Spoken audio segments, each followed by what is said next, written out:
కోసం ఊహించని రీతిలో భక్తులు రావడంతో తీవ్ర తోపులాట చోటు చేసుకుంది. ఈ ఘటనలో 6 భక్తులు మృతి చెందారు. మృతుల్లో 5 మహిళలు, 1 పురుషుడు ఉన్నారు. అస్వస్థతకు గురైన వారిని అంబులెన్స్ లో తిరుపతిలోని పలు ఆసుపత్రులకు తరలించారు. రుయా ఆసుపత్రిలో 20 మంది, స్విమ్స్ లో 9 మంది చికిత్స పొందుతున్నారు.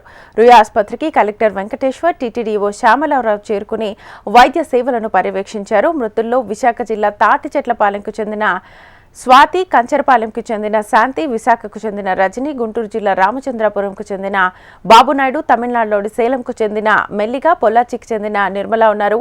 ఇదే అంశానికి సంబంధించి ఫుల్ డీటెయిల్స్ మా ఏపీ కోఆర్డినేటర్ రాజేష్ అందిస్తారు. రాజేష్,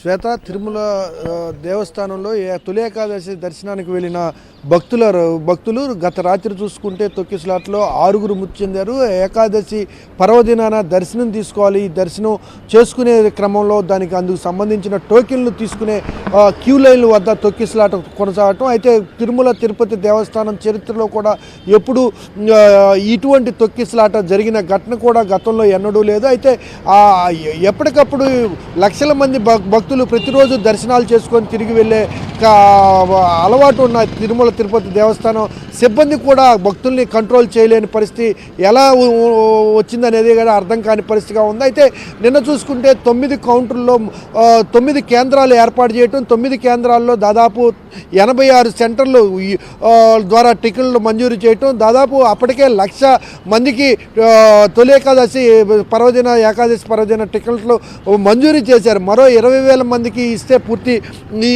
ఈ కార్యక్రమం కూడా పూర్తి అయ్యే పరిస్థితి ఉంది. అయితే ఈ తరుణంలో దాదాపు ఈరోజు ఉదయం 5 గంటలకు ఇవ్వాల్సిన టికెట్లు నిన్న సాయంత్రం ఈ తొక్కిసలాట ఈ కారణంగా 7 గంటలకు ఊహించిన రద్దీ కూడా పూర్తి స్థాయిలో పెరిగిపోవడంతో ఆ అధికారులు కూడా ఒక్కసారిగా ముందు ఇచ్చేసి రద్దీని తగ్గించాలి, భక్తులు ఎక్కడా కూడా ఇబ్బందులు పడకూడదు, భక్తుల్లో ఇబ్బందులకు గురి చేయకుండా ఉండాలనే ఆలోచనతో వాళ్ళు ముందస్తుగా టికెట్లు జారీ చేయడానికి ప్రయత్నించినప్పటికీ అది కాస్త విఫలమైంది. అయితే ఒక్కసారిగా తొక్కిసలాట్లో మొత్తం 40 మందికి ఇబ్బంది పడ్డారు. ఈ 40 మందిలో 6 మృతి చెందినట్టు స్పష్టంగా జరిగింది. ఈ 6లో 5 మహిళలు, 1 పురుషుడు ఉండటం. వీళ్ళందరూ కూడా వివిధ ప్రాంతాలకు చెందిన వాళ్ళు. తల్లిని పోగొట్టుకున్న కొడుకు, భార్యని పోగొట్టుకున్న భర్త, అదేవిధంగా తల్లిని పోగొట్టుకున్న కూతురు, ఇలా రకరకాలుగా భక్తులు అందరూ కూడా తొలి ఏకాదశి పర్వదినాన వైకుంఠ ఏకాదశి దర్శనాలు చేసుకోవాలనేసి వచ్చిన భక్తులు ఇటువంటి ఘటన ఎదురవటం చాలా దురదృష్టకరం.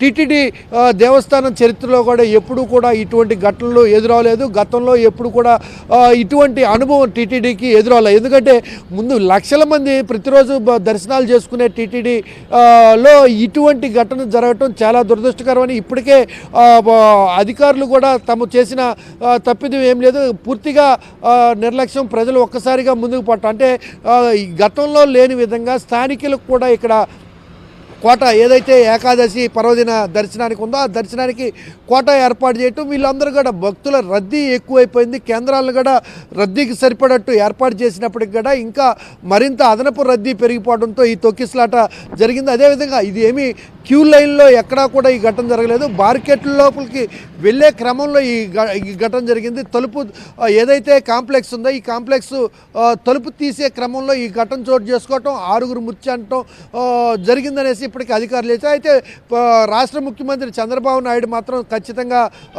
తీవ్రంగా ఖండించారు. ఎట్టి పరిస్థితుల్లో భక్తుల సంక్షేమం చూడాలి, భక్తులను క్షేమంగా బయటికి తీసుకెళ్లాలి, అదేవిధంగా దర్శనాలు చేపించాల్సిన టీటీడీ పాలక మండలి సభ్యులు కావచ్చు, అదేవిధంగా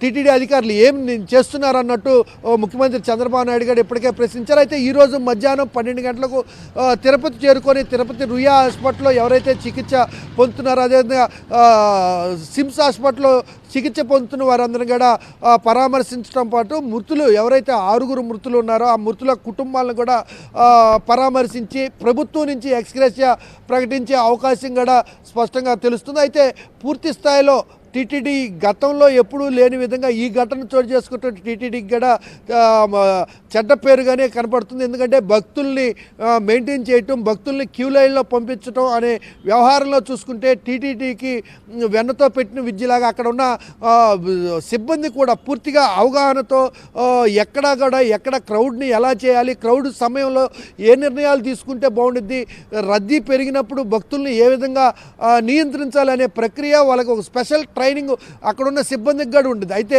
ఆ ట్రైనింగ్ ఉన్నప్పటికి కూడా ఇటువంటి ఘటన చోటు చేసుకోవటం చాలా దురదృష్టకరమని ఇప్పటికే అందరూ కూడా భావిస్తున్నారు. అయితే భక్తులు కూడా పెద్ద సంఖ్యలో తిరుపతి చేరుకోవటం, ఈ దర్శనాలకి ఏదైతే ఏకాదశి దర్శనం ఉందో ఈ ఏకాదశి దర్శనానికి సంబంధించిన టోకెన్లు తీసుకునే క్రమంలో ఒక పద్ధతి ప్రకారం వెళ్ళాల్సిన భక్తులు కూడా పూర్తిగా ముందుకు తూచుకెళ్తాం. ఇప్పుడు ఏదైతే మనం లైవ్ విజువల్స్లో చూస్తున్నామో, లైవ్ విజువల్స్లో చూసిన విధంగా చూసుకుంటే ఎక్కడా కూడా ఈ క్యూ లైన్లో ఈ ఘటన జరిగినట్టు కానీ లేదంటే ఈ తొక్కిసలాట అంతా ప్రధానంగా ఈ మెయిన్ ప్రధాన ద్వారం ఏదైతే ఉందో ఈ ప్రధాన ద్వారం తీసే క్రమంలో ఒక్కసారిగా ముందు ఉన్న వాళ్ళని దాటుకొని వెనక వాళ్ళు వెళ్ళే క్రమంలో ఈ ఘటన చోటు చేసుకుంది స్పష్టంగా విజువల్స్.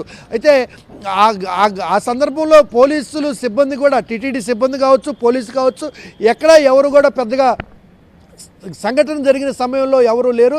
అయితే ఈ ఘటన జరగటానికి ప్రధానంగా వీళ్ళు ఎవరికి వారు ముందు దర్శనానికి వెళ్ళాలి, దర్శనం టోకెన్లు తమకు దక్కాలి, తొలేకాశి పరమదినాన శ్రీవారి దర్శనం చేసుకుంటే మంచిదనే సెంటిమెంట్ ఏదైతే ఉందో ఈ సెంటిమెంట్ ప్రతి ఏటా కూడా ఏకాదశి పరమదినాన భక్తుల రద్దీ అధికంగా ఉంటుంది. అయితే గతంలో కన్నా మరింత రద్దీ పెరిగిపోవడంతో ఈ ఘటన చోటు చేసుకుంది. అయితే వీటన్నిటి మీద కూడా ఈరోజు మధ్యాహ్నం నుంచి ముఖ్యమంత్రి చంద్రబాబు నాయుడు కూడా తిరుపతి వస్తారు. Shweta. Right Rajesh, thank you.